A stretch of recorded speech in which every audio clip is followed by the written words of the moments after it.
Welcome to episode 2 of the Dark Nights of the Weird Table. Tonight we have guest speaker, Billy. Say hi. Hello. Tonight's subject on the Weird Table is RPGs. And it's going to be a broad subject tonight. So let's see where it gets us. Okay, starting out with the first question, which is, in your opinion, what makes an RPG an RPG? And for me, the first thing is the question you got to ask yourself when you play the game is, this enemy, does killing it help me progress in any way? And here's where my first problem is. Most Zelda games, except Zelda 2, is not an RPG for the simple fact you can avoid every enemy except the boss enemies and certain enemies you have to kill to open rooms and beat the game with minimal kill count. However, in most RPGs, Final Fantasy, Borderlands, Skyrim, everything like that, you have to kill an enemy, gain the experience points for it to help level up, making the game easier. Yes, you can skip everything, but if you fight the final boss at level 1, 9 times out of 10, you're not going to fucking win that fight. But then on top of that, when you do kill that enemy, there's another thing you get, and that's experience points. With them experience points comes with helping you get better with skill trees and changing shit, which doesn't appear in a Zelda game. And to me, that is what makes the RPG an RPG. So yeah, for people who didn't understand, basically it just comes down to enemies have to matter, and you need to gain something from killing said enemy, like experience or fucking something. Alright, so does that mean that for you, Dishonored doesn't count as an RPG then? Do you get experience points from killing enemies? No, but can you completely avoid the enemies? You can, because it has two different things. You can actually go through the whole entire game killing every single enemy, and you get a achievement for that. But this is the thing right here, is achievements, right? They're not... Achievements is something to go, ooh, yay, you can get an achievement from almost any game. And if that's how you're going to look at it, then you're calling Zelda an RPG. But then you're calling Zelda an RPG by saying that, because yeah, in Zelda you can kill everybody, and in the newer games, of course, they have the achievements for it. But here's the catch, is because you do not have to kill anybody, and you do not have to do the achievements. You know? Without having to do the achievements, yeah, you can completely avoid everybody, but if that's the case, then every video game out there is a role-playing game. But technically, every game is an RPG, because you take a role in the game, you know? So... Alright, but, I mean, alright, so with Dishonored, you can kill every enemy, but it makes it harder. Dishonored is a stealth RPG. It is defined as a stealth RPG, because you can kill everyone, or you can make it harder, you can make it either a hard one to kill everyone because guys are tough, or you can make it hard where you have to sneak everywhere. It's your decision. Yes, but it's the same thing in Zelda. You don't have to kill anybody in Zelda except the bosses. It doesn't really change the game, really. But, like I said, in Dishonored, do you gain experience? In a way you do. See, when I played Dishonored, okay, yes, you can go and kill everybody, and yes, you can avoid everybody. But the things that happen in the game change the way you play, just like in an RPG. Now, yes, there are some games of Legend of Zelda where the world kind of changes around you, but it's only ever so slightly. It's still a fixed storyline. Dishonored is not necessarily a fixed storyline. The gameplay changes the different things you do, such as if you go around killing every enemy, the game gets harder because it's based on stealth. You have certain perks that you can level up, such as in RPGs. The only difference is it's not technically experience you get. It's very relative to BioShock. So I'd almost say it's not technically an RPG, even though it's kind of classified as an RPG, but more of a stealth RPG. So basically, I've never played Dishonored. It's a game that's never really piqued my interest. But so it's like you were saying, it sounds a lot like BioShock and things like that, where it has RPG elements, but is not an RPG game. And yeah, there's a lot of games out there like that. And it's great. I love to see games that cross over shit like that. But in my opinion, then Dishonored wouldn't be an RPG. And it would be, yeah, a stealth game with RPG mechanics, but it's just a stealth game with choices. What you do fucking matters. You better pick something. So basically, if you're saying by the actual achievements and stuff have to matter, then what about Dark Souls and Dark Souls 2? Well, not necessarily achievements. Okay, it's not necessarily achievements or what matters. What he was saying was what you do matters. Well, Such as, for instance, Dark Souls. You defeat certain enemies, the world does change around you. Am I right? The world does change around you, but the aspect of experience in that game is not the same as what a normal RPG would have. Well, no, but it's not. There is no defined line for an RPG. There's never been a defined line. RPGs are pretty much as close to reality as you can get in a video game, but still in a fantasy world. But his aspect was experience. In Dark Souls, in order to level up, you have to gain a certain amount of souls. But you still gain something. There's one word you used right there. Level up. You level up. You kill enemies, you gain souls, you level up. Something happens. You play Zelda, you kill nothing, you can fight Ganon. Fuck it, if you know how to glitch your way through the game, you can fight Ganon with 3 hearts as child Link, So, like I said, so you do not have to kill everything in game. And while, yes, there's probably other glitches out there to do in Dark Souls and other games like that, but when you kill an enemy, you gain souls instead of experience. When you get so many souls, you level up. No. When you get so many souls, you have the option to level up. You have the option to increase your level, because you can go through the entire game of Dark Souls and Dark Souls 2 without leveling up at all. Stay at soul level 1. But even though it's just an option, you still can level. When you level up, it's going to make the game easier. Zelda, it doesn't matter, yeah. But Zelda, anyone out there listening who's played Dark Souls, you know what I mean by somewhat. But you get what I'm saying? But Zelda, you don't have to kill anything. You don't really have to do anything. You can just walk out there, run past all the minor enemies that are just in the way, kill the trigger enemies, kill the the mini bosses, the bosses, get the shit you need, and go so on and so forth. But with like Final Fantasy, as first thing you do out of town, especially in the old fucking RPGs, first thing you have to do is you gotta walk in fucking circles and level up, because if you go and fight that first boss, you won't be ready. You'll get your ass handed to. Let's take, for example, Fallout. Fallout is almost considered to be a renowned RPG, only because it's one of the few RPGs similar to Elder Scrolls and games along those lines that have stuck to the same story but have done branches, such as Fallout 3, New Vegas, and the up-and-coming Fallout 4, which, I'm all excited for. But it's generally around the same time frame. But Fallout's better than Skyrim, in my opinion. Well, wait. Well, hold on. But that's a different topic. That's a different topic, yeah. But the point is, both of those have stuck to storylines. They're different time frames, maybe, but they all have the same idealistic story that has made them such popular games. If you're going to take games to make RPGs, you've got to have storylines that'll catch the eye quick. And storylines that for instance, Dark Souls, Elder Scrolls, and Fallout. When you jump into the game, if you've never heard anything about the game before, you just know the game title, you know it's popular, and you get thrown into this world, you have no idea what you're doing.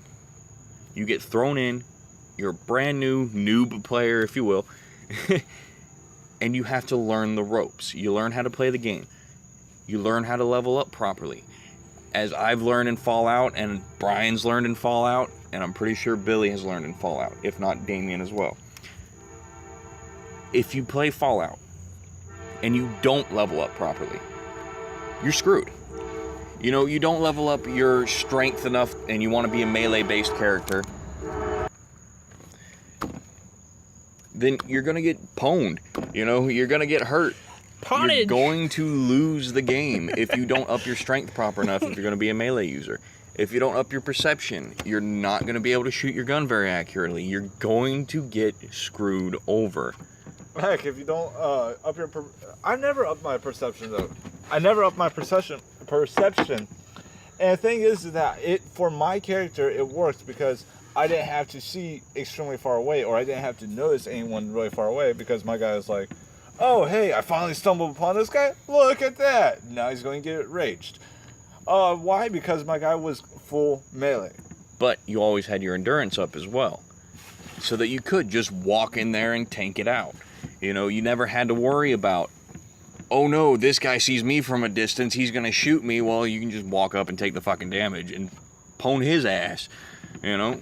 Just like in my characters for Fallout, I was always a sniper. I was always long range.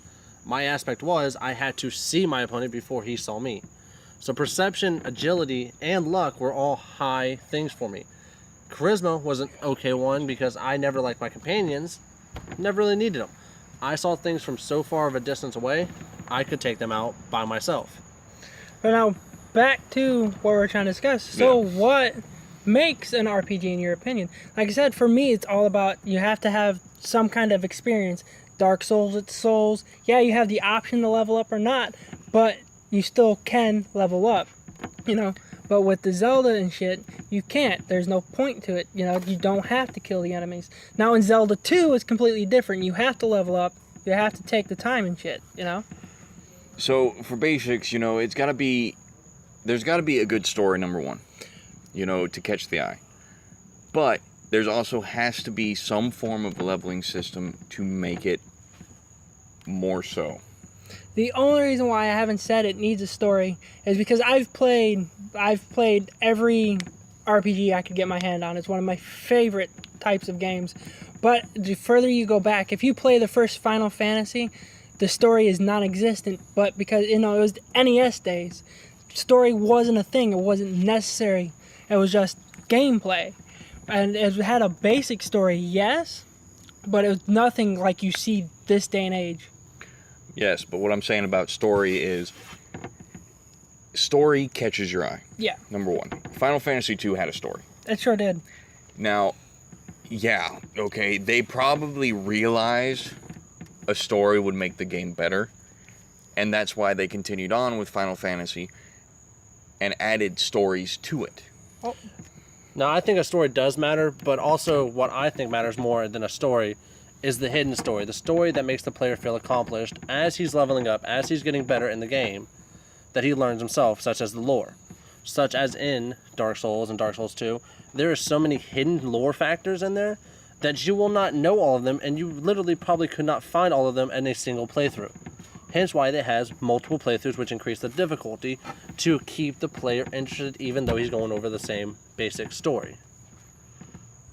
Yeah, like I said, don't get me wrong. I love a story in a video game, you know. But like I said, the only reason why I didn't say story, because yes, while story is an important part to a video game, especially for me as someone who plays mostly Nintendo games, and the only game I play that doesn't really have a story is, you know, Mario.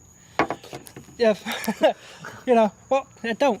But that's the thing is, like, when it comes down to it, man, when it comes to the gameplay, and it has to have just them two basic things, you can make an RPG out of it. And yeah, Final Fantasy 1 did have a story, but it was just the bare bones. You know, find these 4 crystals, save the world. You know? So, we've had this conversation, you know, obviously we all have different viewpoints of what makes an RPG. Except Feel apparently free, Brian. Mr. Quiet over there. Hey, I'm able to be quiet once in a while. It's not my fault. But feel free to comment below, you know, tell us what you believe makes an RPG. Now, to segue into a different topic, you know, I guess, you know, you could probably say that right about now, you already know, for the viewers anyways, what's your favorite RPGs? You know, what's some of the best games that you've played that are RPGs? Well, for me, my favorite RPG is Diablo. Not Diablo 3, no, like the original Diablo and Diablo 2. And the reason why was because it had skill trees, it had amazing level ups, and you didn't just pick one path. Diablo 3 made it so you completely picked one fucking path, and it was bullshit. And Well, I've never actually played Diablo 3 myself. I heard it was so I never picked it up. I generally don't have a computer that powerful to run it. But I did play Diablo 2, and I do agree it's a great game, great branching paths, great, you can fucking spend hours and hours doing shit, you know. But, I forgot where I was going with this. But you can't forget the mods for it. But yeah, and mods are amazing. That's the one thing that I also love about Diablo 2. I used mods once I finished the game, once I beat the game, I modded it. I had Plug Y, which was amazing. Everybody just calls it Pluggy. And the reason why was because it made it so you could trade your loot and all that stuff between your other characters. Amazing. It also had it so your chest was actually bigger and stuff. Yeah, and me, Brian, and Billy have all played Diablo 2 and its mods, LAN-wise anyways. We never got the chance to actually play it online with any other players. Not that there's, a whole fan base of it. At least not public anyways. Underground. But Pluggy, that was a whole nother gameplay to Diablo 2. It added a whole nother aspect to it that just pretty much made it a whole new game. And never mind, these two probably also had the Diablo Naked mod on there too. No. No, we had. There's Pluggy, yeah, you hear this? Pluggy was. Yeah, someone's got defensive real fast. No, Pluggy just had it, so it was the chest thing. What was the major thing that changed everything was Median XL. If you have never played the mod, you gotta play the mod. It makes it so it adds new places completely created by these people. And freaking new bosses. There's Uber quest areas where you go in there and even if your guy's like a high level for your regular people, you die instantly. Crazy. Though, if you do decide to play Median XL, please just stay out of the range of Necromancer and using the Death Knight. And the reason why I say stay away from it is because if you are like Brian and when we were playing in a LAN network, he summoned a Death Knight in an Uber quest area, and it died. But the Death Knight has an extra issue. It came back as an enemy to kill us, and we had to not only kill that. And what did he continue doing? Summoning more and more Death Knights. And here's The biggest problem we've had with that is, okay, me, Brian, and our friend JC, who played it with us as well, we were facing against the dragon. Now, we didn't know what to do with the egg after we killed the dragon, because there's a whole timer thing and whatnot. We never figured it out. But we never got the chance to figure it out either. Because every time we faced the dragon, he'd summon Death Knights. And he'd summon more Death Knights. And every time those Death Knights would die, he'd summon another Death Knight to fight said Death Knight. Which caused that whole entire area where the dragon died to collect the egg pretty much just impossible to do anything in. But yeah, one thing, the reason why we're going so crazy about the Death Knights is that the reason why was because when they died, they became stronger. They became like 10 times stronger than the original Death Knight. And I was just trying to be an ass. Like one time I actually I made it so one of my Death Knights died right outside of town. And I kept on summoning them to go against them while I was in town. And I kept on bringing them out. And so there's like 20 Death Knights outside of town. You couldn't escape town because I killed a guy so everybody died. Yeah, so, what about you, Billy? What's your favorite RPG? My favorite Or RPGs would have to be Dark Souls 2, strictly for the difficulty, lore, and storyline. And then the Dragon Age franchise. Which is damn near impossible to figure out. Hey. If you put in the effort and read the descriptions, you will figure out. Or just Google it. I did well, yeah, you'd have to fucking Google it. But no, I did the first Night Solaire mission, and I could not figure out where the hell to go from there. Yet for some reason, this fat fuck over here could always figure out where the hell to go next for Night Solaire, the Onion guy, which if you play Dark Souls 2, you know who I'm talking about. Dark Souls 1. Well, that was 1? That was 1. Oh, I thought it was 2. Okay, well, Dark Souls 1, he knew where to go to fight and find these guys and to do their quests. So the thing is, I couldn't ever really play Dark Souls because I got lost. I just didn't have a system to play it. So. Well, yeah, you get lost. You get lost. That's part of the difficulty aspect of it because there is no map markers. There's no map, really. Well, mini map anyways. And there's no quest markers. You get told basically what you got to do, and you got to figure out how the hell to get there and do it. You Hey, don't. you gotta remember. Did it just cancel? You gotta remember, Metroid didn't have a map in the first game either, and everybody fucking loved that game. So Well, the map is not an actual intense feature needed. What Dark Souls and what they did with it was, here, we're going to give you a game. We're going to give you the idea of what to do. We're not going to tell you what to do. We're not going to tell you where to go. But we're testing not only that aspect of it, but we're testing your knowledge. Test your knowledge on how to figure out what you're doing. It gives you a basic survival aspect of it. Well, for me, my favorite RPG is probably the one everybody's heard of, is Final Fantasy. And yeah, you can make the joke, Final Fantasy, ha ha ha. But if you know the story behind it, it was supposed to be their last game. Hint, final. And they wanted to make a fantasy. There it is. And now they got fucking 13, 14 of them now, not including the -2s, -3, I think there's one out there now. But for me, when it comes to Final Fantasy games, I have two. I have my favorite 2D one and my favorite 3D one, because it's not fair to compare the 2D games against the 3D games because they each stand on their own. But that's also, that's also a thing about Final Fantasy games.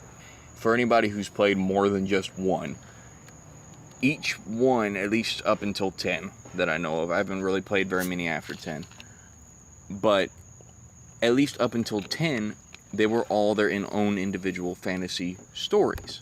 So they were still technically sticking to that whole Final Fantasy plot. Yeah, and that's why you got Final Fantasy X-2, which takes place after 10. That's why you got Final Fantasy 13-2, because it takes place after 13, And that's fine by me. And so when it comes down to it, my favorite 2D Final Fantasy game is Final Fantasy VI, with the character selection and just the storyline.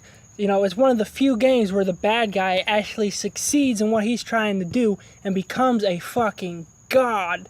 And the music, you can't skip out on the fucking music of this game. Just everything in this game works great. And honestly, even though Final Fantasy VII had the first death and Final Fantasy you couldn't bring back, when I was playing the game, I was 11, 12 years old. I didn't know to sit up on that fucking mountain and wait to the last minute for Shadow to appear. So in my eyes, that ninja was the first character I've ever seen die and never come back. But now switching over to the 3D Final Fantasies, my personal favorite is actually Final Fantasy IX. I know a lot of people, well, Final Fantasy VII.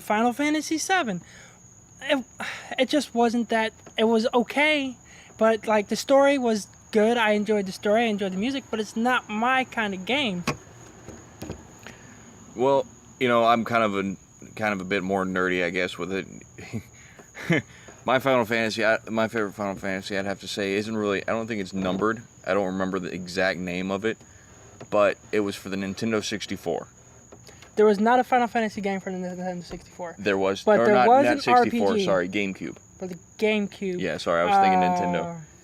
It was very interactive, and it did not have the signature Final Fantasy was fight it style. Final Fantasy Tactics? Or something like, there's a Final Fantasy Tactic games. It's more like an RTS / No, RPG it wasn't kind of that. thing. It So was. I'm not sure. It still had an RPG style to it. I guess for viewers at home, look it up. It was a great game. Didn't have the same fighting style though. It was real-time fighting. You swung a weapon and hit. End of story. All right, question of the day. Put it down in the comments if you know what the hell it is, man. Yeah. But like I was saying, man, is Final Fantasy IX, like, it had more character. It looked better. And yeah, Final Fantasy VII, oh, you can't blame the blocky characters on them. Man, Resident Evil and a bunch of other games came out. They knew what the system can handle. And it's sad, that's what we got with Final Fantasy VII. Yeah, we're finally getting the fucking remake. My God, and they try and call this bitch off, I'm going to be pissed. But like I was saying, Final Fantasy IX had the heart. It had the life to it. And it was just so much more charming than the other Final Fantasy game that I've played up to that point. And, well, Final Fantasy VIII is 8 and trash. Yeah, and I'd have to say my favorite RPG, if you couldn't tell from earlier, Fallout. I'm excited. November 10th, Fallout 4 coming out. I cannot wait to play it. It's been on one of my top 2 games to play of this year since hearing about it. Unfortunately, I was not able to get the Pip-Boy at all. But what I can say is, you know, just the different aspects of the leveling system, how much it actually matters for the 2 different types of leveling you can do in that game and everything. But unfortunately, that's all I can go into on this episode. This has been the Dark Knights at the Weird Table. Have a good night. Like, comment, and subscribe down below. And have a good night. Keep staying weird.